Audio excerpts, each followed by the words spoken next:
Bismillahirrahmanirrahim. Me emrin e Allahut, mëshiruesit, mëshirbërësit, mëshirëplotit. Assalamu alaikum wa rahmatullahi wa barakatuh.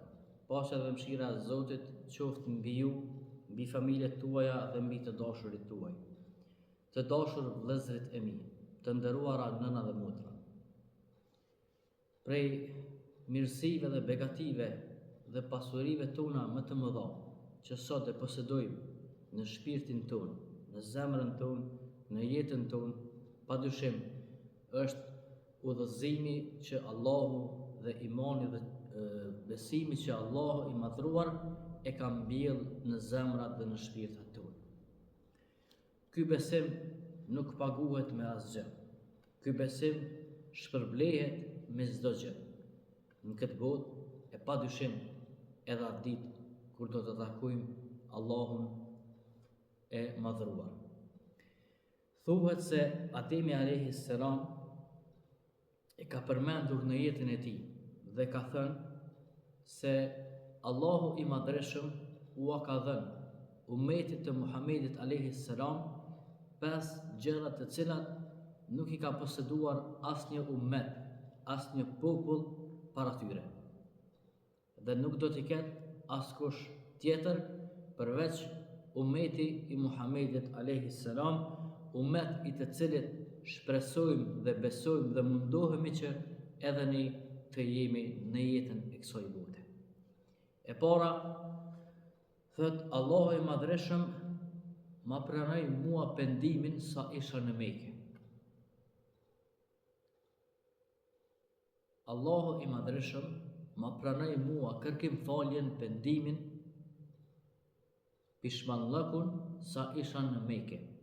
Ndërsa ummetit të Muhamedit alayhi salam, Allahu i madhruar ua pranon pendimin, ua pranon kërkim faljen, ua pranon pishmallëkun kurdo që ata pendohen. Të dashur vëllezër, të nderuara motra, Allahu i madhreshëm është falës, është mëshirues. Mëshira e tij te i kalon hidhrimin e tij.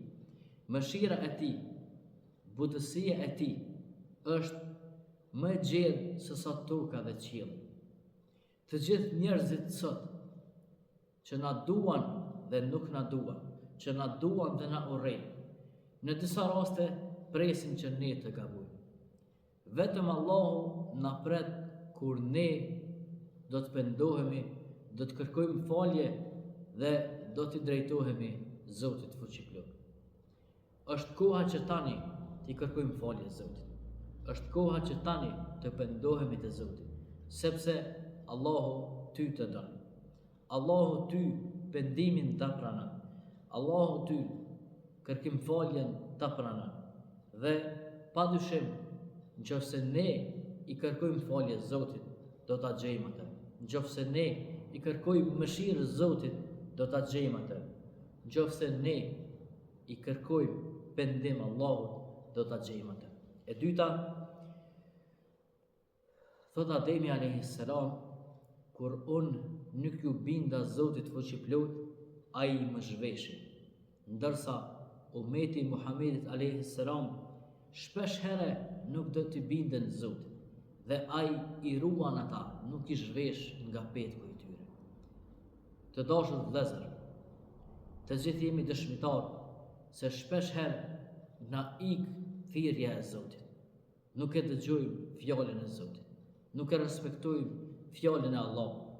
Mirë po, ai s'dasht që po kur ne nuk e respektojmë fjalën e Zotit, që ky Zot më na ndëshku, më na dënu, me qenë i ashpër me ne dhe më na lëndu tek të tjerët, më na shfaq gabimet tek të tjerët. Në raportin tonë i s'dasht, edhe kështu e duhej me qenë, por jo të dashur vëllezër, sepse ky raport është mendimi joni. E Allahu na i mbulon të metat tona, na i fal gabimet tona, nuk na zhvesh nga njerëzillëku, nuk na zhvesh nga natyrshmëria, edhe pse ne ikim larg nga porosia e tij, ikim larg nga fjalët e tij. Andaj është koha të punojmë me fjalët e tij, të veshim nga Kur'ani dhe të jetojmë nga Kur'ani. E treta, kur unë thot Ademi a.s. nuk ju binda Allahut të madhreshëm, ai mundohu nga gruaja dhe bashkëshortja ime. Ndërsa ummeti Muhamedit a.s. bëjnë gjunohe ka do që shkojnë, mirë po Allahu nuk i ndon nga gratë dhe bashkëshortet e tyre. Mosbindja e Zotit mund të na shkatërrojë familjen, mund të na prish raportet tona me gruan, mund të na prish raportet tona me fëmijën. Mirë po, mëshira e Zotit është që ne të jetojmë bashkërisht. Edhe pse shumë herë, mira herë, vjetra herë, qindra mira herë, kemi gabuar karshi Zotit. Kemi gabuar karshi njëri tjetrit. Mirë po prap, Allahu neve na dën. Allahu neve na ngrit. Allahu na lartëson. Allahu mendjen e kthjellën dhe pret që ne t'i kërkojmë falje atij. Dhe e fundit, thot Ademi a.s. kur unë nuk ju binda Allahut madhruar, ai më nxorri nga xheneti. Ndërsa ummeti Muhamedit a.s.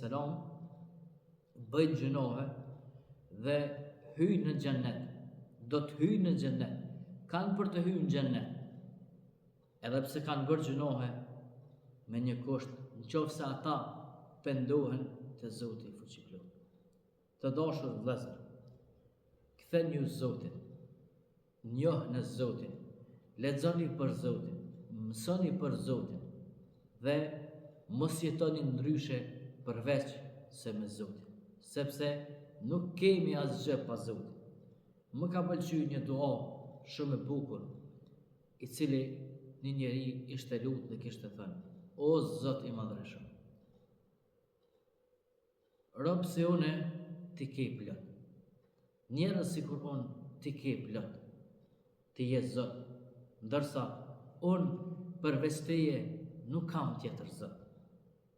Andaj, na mëshiro, na fal, na udhëzo, na drejto dhe me të dashurit ton në xhennet na bashko, e padyshim i dashuri më i madh i zemrave tona, i shpirtrave tonë është Muhamedi sallallahu alaihi wasallam. Wassalamu alaikum wa rahmatullahi